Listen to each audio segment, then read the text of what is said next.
सोचिए आप एक छोटी सी शर्त हार जाएं और उस हार का खामियाजा आपकी माँ को आजीवन गुलामी सहकर चुकाना पड़े। जी हाँ, दक्ष प्रजापति की दो पुत्रियां कद्रू और विनता ने एक घोड़े की पूंछ के रंग पर शर्त लगाई और धोखा हुआ। विनता को दासी बना दिया गया और उसकी सेवा में हजारों विषैले नागों की नफरत थी। लेकिन जब माँ की गुलामी का बोझ असहनीय हो गया तो विनता के बेटे गरुड़ ने अपनी माँ से पूछा, माँ, मैं इस दास्तां से कैसे मुक्ति दिलाऊं? विनता ने कहा, अगर तू देवताओं के राजा इंद्र से उनका अमृत कलश छीन लाए तो नाग हमें आजाद कर देंगे। एक माँ की आजादी की कीमत स्वर्ग के राजा से सीधी टक्कर। क्या गरुड़ अपनी माँ को दास्तां की बेड़ियों से मुक्त कराने के लिए पूरी देव सेना और इंद्र के वज्र से लड़कर अमरता का अमृत छीन पाएंगे? चलिए जानते हैं। नमस्कार दोस्तों, स्वागत है आपका मेरे चैनल मोरपंख कथा में।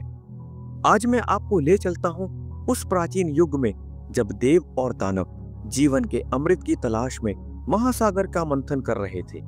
उसी उथल पुथल भरे समय में जन्मी एक ऐसी कथा जहां एक माँ की मजबूरी ने उसके बेटे को न सिर्फ भगवान विष्णु का प्रिय वाहन बना दिया बल्कि उसे अमरता का वरदान भी मिला।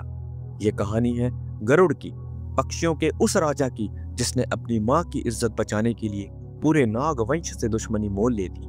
क्या आप तैयार हैं इस अद्भुत यात्रा के लिए? चलिए शुरू करते हैं। दक्ष प्रजापति की दो रूपवान बेटियां थीं, कद्रू और विनता। दोनों का विवाह महर्षि कश्यप से हुआ। कद्रू ने जहां हजारों तेजस्वी नागों को जन्म दिया, वहीं विनता के दो पुत्र हुए, सूर्य के सारथी अरुण और शक्तिमान गरुड़। एक दिन दोनों बहनें समुद्र मंथन से प्रकट हुए अद्भुत श्वेतवर्णी उच्चैः श्रवा घोड़े को देख रही थी।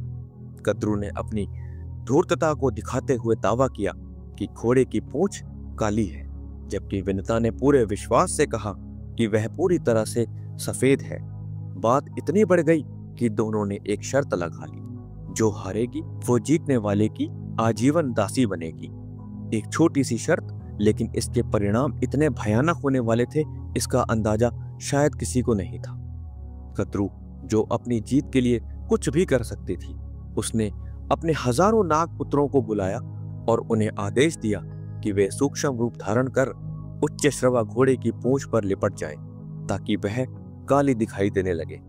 कुछ नागों ने, जिनके मन में धर्म वास करता था, अपनी माँ की इस कुटिल चाल का विरोध किया, लेकिन कद्रू ने क्रोध में आकर उन्हें भयंकर श्राप दे दिया कि वे महाराज जन्मेजय के नाग सत्र यज्ञ में अग्नि में जलकर भस्म हो जाएंगे।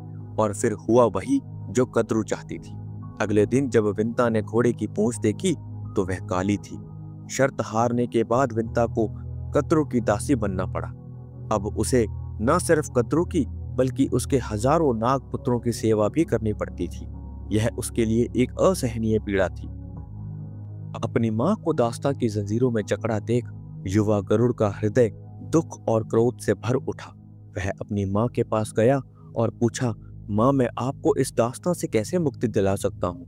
विनता ने भारी मन से बताया कि अगर वह स्वर्गलोक से अमृत का कलश ला सके तो नाग उसे और उसकी माँ को इस गुलामी से आजाद कर देंगे। यह सुनते ही गरुड़ ने एक अटूट संकल्प लिया। उसने प्रतिज्ञा की, चाहे कुछ भी हो जाए, वह अमृत लेकर आएगा और अपनी माँ को इस अपमानजनक दास्तां से मुक्त कराएगा। एक माँ के सम्मान के लिए एक पुत्र का यह दृढ़ निश्चय था। अमृत स्वर्गलोक में था, देवताओं की सबसे मूल्यवान संपत्ति। गरुड़ ने बिना किसी डर के सीधे इंद्र के दरबार में प्रवेश किया और स्पष्ट शब्दों में कहा, मुझे ये अमृत चाहिए, यह मेरी माँ की आजादी के लिए है।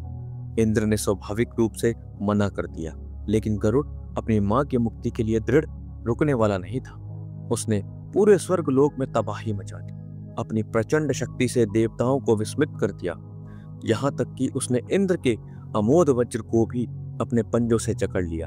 देखते ही देखते गरुड़ ने अमृत का कलश छीन लिया और अपनी तीव्र गति से पृथ्वी की ओर उड़ चला, एक तूफान की तरह। जब गरुड़ अमृत कलश लेकर लौट रहा था तो रास्ते में भगवान विष्णु प्रकट हुए।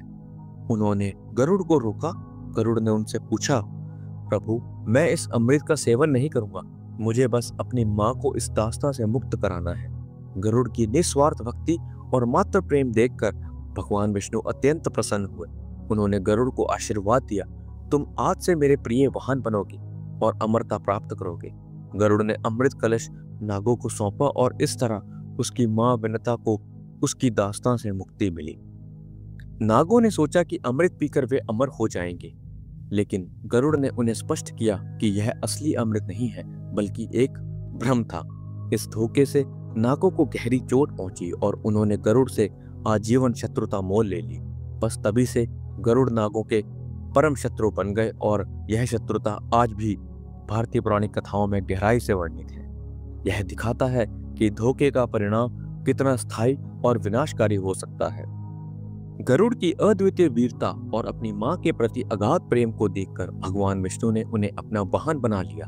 आज गरुड़ देव को सभी देवताओं में सबसे शक्तिशाली और पूजनीय माना जाता है। उनकी कहानी हमें बताती है कि सच्चा पुत्र वही है जो मां की इज्जत और गरिमा के लिए पूरे संसार से भी युद्ध करने को तैयार हो जाए। उनका हृदय केवल एक पक्षी के रूप में नहीं बल्कि एक प्रतीक के रूप में हुआ, प्रेम, कर्तव्य और अदम्य साहस का प्रतीक। इस प्रेरणादायक कहानी से आपको क्या सबसे बड़ी सीख मिली, हमें कमेंट्स में जरूर बताएं। और अगर आप जानना चाहते हैं कि गरुड़ ने बाद में कुंभ मेला से जुड़ी कथा को कैसे प्रभावित किया, तो बेल आइकन दबाकर नोटिफिकेशन ऑन कर लें ताकि आप हमारी कोई भी नई कहानी मिस ना कर सकें। गरुड़ की कथा केवल एक पौराणिक आख्यान नहीं है, ये एक पुत्र की अटूट प्रतिज्ञा है, माँ के सम्मान की रक्षा का वचन है और यह दिखाता है कि सच्चा साहस और निस्वार्थ प्रेम क्या होता है। जब एक माँ की गुलामी ने उसके बेटे को प्रेरित किया तो वह न केवल दास्तां की बेड़ियां तोड़ गया बल्कि भगवान विष्णु का वाहन बनकर अमरता को प्राप्त हुआ। याद रखिए, माँ के सम्मान के लिए कोई भी कठिनाई बहुत बड़ी नहीं होती। हर चुनौती छोटी पड़ जाती है जब बात माँ की हो। जय गरुड़ देव।